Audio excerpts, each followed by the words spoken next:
ఇంటికి to let board పెట్టుకున్న వారంతా చూడాల్సిన ఘోరం ఇది. ఇల్లు అద్దెకివ్వాలనుకున్న వారు ఎంత జాగ్రత్తగా ఉండాలో తెలియజెప్పే దారుణం ఇది. ఆ మాత్రం జాగ్రత్తలు తీసుకోకపోతే ఏం జరుగుతుందో తెలుసుకోవాల్సిన సందర్భం ఇది. ఇంటిని చూస్తామనొచ్చి ఆ ఇల్లాలిని హత్య చేసిన దుర్మార్గం అనంతపురం జిల్లాలో జరిగింది. ఆ వివరాలు ఇప్పుడు చూద్దాం. జనవరి 6న అనంతపురం నగరంలోని టీచర్స్ కాలనీలో సావిత్రి అనే మహిళ హత్య జరిగింది. 63 ఏళ్ల సావిత్రి తన ఇంట్లో ఒంటరిగా ఉంటుంది. గుర్తు తెలియని వ్యక్తులు ఆమె గొంతు కోసి హత్య చేశారు.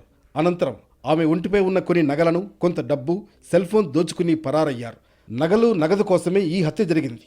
ఆ విషయం క్లారిటీగా ఉండడంతో ఆ దిశగా పోలీసులు దర్యాప్తు సాగించారు. మరోవైపు జిల్లా ఎస్పీ కూడా కేసును సీరియస్గా తీసుకోవడంతో 3 స్పెషల్ టీమ్స్ రంగంలోకి దిగాయి. అనంతపురం నగరంలోని 4వ పట్టణ పోలీస్ స్టేషన్ పరిధిలో ఉంటుంది టీచర్స్ కాలనీ. ఆ కాలనీలోనే పొమ్మల సావిత్రి అనే 63 ఏళ్ల మహిళ తన సొంత ఇంట్లో ఒంటరిగా నివసిస్తోంది. ఆమె భర్త అటవీ శాఖలో పనిచేస్తూ గతంలోనే చనిపోయాడు. సావిత్రికి 2 కొడుకులు, కూతురు ఉన్నారు. వారందరికీ పెళ్లిళ్లై వేరుగా ఉంటున్నారు. సావిత్రి మాత్రం తన సొంత ఇంట్లోనే ఉంటుంది. భర్త పెన్షన్తో శేష జీవితం గడుపుతోంది. అలాంటిది జనవరి 6న తన ఇంట్లోనే సావిత్రి హత్యకు గురైంది. పదునైన ఆయుధంతో సావిత్రి గొంతు కోసి చంపేశారు. సావిత్రి కుమారుడు విజయకుమార్ ఇచ్చిన ఫిర్యాదుతో అనంతపురం 4th టౌన్ పోలీసులు కేసు నమోదు చేసి దర్యాప్తు చేపట్టారు. డాగ్ స్క్వాడ్ను రంగంలోకి దింపారు. క్లూస్ టీం ఆనవాళ్లు సేకరించాయి. ఇంట్లోకి వచ్చి మరీ సావిత్రిని హత్య చేశారు. దాంతో తెలిసిన వారే అయి ఉంటారనే అనుమానాలు కూడా వెంటాడాయి. సావిత్రి చనిపోయిన తర్వాత ఆమె మెడలోని 2 బంగారు గొలుసులు, సెల్ ఫోన్ కనిపించకుండా పోయాయి. ఆమె బంగారు గాజులు, చెవి కమ్మలు, ఉంగరాలు, వెండి కాళ్లపట్టీలు, అలాగే ఇంట్లోని వస్తువులు ఎక్కడివక్కడే ఉన్నాయి. ఘర్షణ జరిగినట్లు కూడా ఎలాంటి సూచనలు కనిపించలేదు. ఈ కేసులో టెక్నికల్ ఎవిడెన్స్ పైనే ఆధారపడ్డారు పోలీసులు. సెల్ ఫోన్ లొకేషన్స్, స్థానికంగా ఉన్న సీసీ కెమెరాల ఫుటేజీలను పరిశీలించగా ఒక అనుమానితుడు దొరికాడు. పోలీసులు అతన్ని పట్టుకుని ప్రశ్నించగా తానే హత్య చేసినట్లు ఒప్పుకున్నాడు. నిందితుడు షేక్ అన్సర్ వెల్డింగ్ పనులు చేస్తూ జీవించేవాడు. అతనికి తాగుడు, చెడు తిరుగుళ్ళు, ఇతర చెడు వ్యసనాలన్నీ పుష్కలంగా ఉన్నాయి. వెల్డింగ్ పనులు మానేసి వ్యసనాలు తీర్చుకునేందుకు అప్పులు చేశాడు.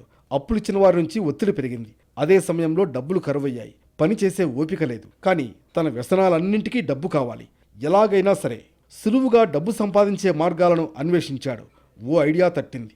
ఒంటరిగా నివసిస్తున్న వృద్ధుల్ని టార్గెట్ చేసి వారి నుంచి విలువైన ఆభరణాలు, డబ్బు దోచుకోవాలనుకున్నాడు.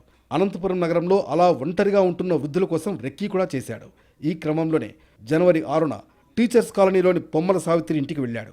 ఆ ఇంటికి టూలెట్ బోర్డు ఉంది. తన పని ఇంకాస్త ఈజీ అయింది. ఇల్లు అద్దెకు కావాలంటూ సావిత్రితో మాట కలిపాడు షేక్ అన్సర్. మాటల మధ్యలో తాగేందుకు నీళ్లు అడిగాడు. నీళ్లు తెచ్చేందుకు కిచెన్లోకి వెళ్ళింది. వెనకాలే వెళ్లి బ్లేడ్తో ఆమె గొంతు కోశాడు షేక్ అన్సర్. ఆ తర్వాత ఆమె మెడలో ఉన్న 2 బంగారు గొలుసులు, సెల్ ఫోన్ తీసుకుని అక్కడి నుంచి పారిపోయాడు. మందు తాగుడుకి అలవాటు పడిన ఇతను కొద్దిగా అప్పులు ఉండడం వల్ల ఆ అప్పులు తీర్చుకోలేని పరిస్థితుల్లో నేరానికి పాల్పడడం జరిగింది. ఈమె సింగిల్ లేడీ అయినప్పుడు ఇంటి బయట ఒకటి టూలెట్ అని బోర్డు పెట్టుకోవడం జరిగింది. ఆమె దగ్గర వెళ్ళి ఒక కాన్వర్జేషన్ బిల్డ్ చేస్తూ ఆమె నీళ్లు ఇస్తున్న సమయంలో స్టిక్కర్ కటింగ్ బ్లేడ్తో మా గొంతు కోయడం జరిగింది. సో ఇతని వద్ద నుంచి మనము ఒక 40 గ్రామ్స్ విలువైన 2 గోల్డ్ చైన్స్, 34,500 రూపీస్ క్యాష్, ఒక 2 వీలర్, 2 సెల్ ఫోన్స్, మరి ఈ స్టిక్కర్ కటింగ్ బ్లేడ్ని కూడా మనము సీజ్ చేయడం జరిగింది. కేసు దర్యాప్తులో భాగంగా సావిత్రి కుటుంబ సభ్యులు, బంధువులు, ఇరుగు పొరుగు వారిని విచారించారు పోలీసులు. కేసు దర్యాప్తు కోసం 3 స్పెషల్ టీమ్స్ను ఏర్పాటు చేశారు జిల్లా ఎస్పీ. షేక్ అన్సర్ హంతకుడని తెలుసుకున్న పోలీసులు స్థానిక చెరువు కట్ట దగ్గర అతన్ని అరెస్ట్ చేశారు.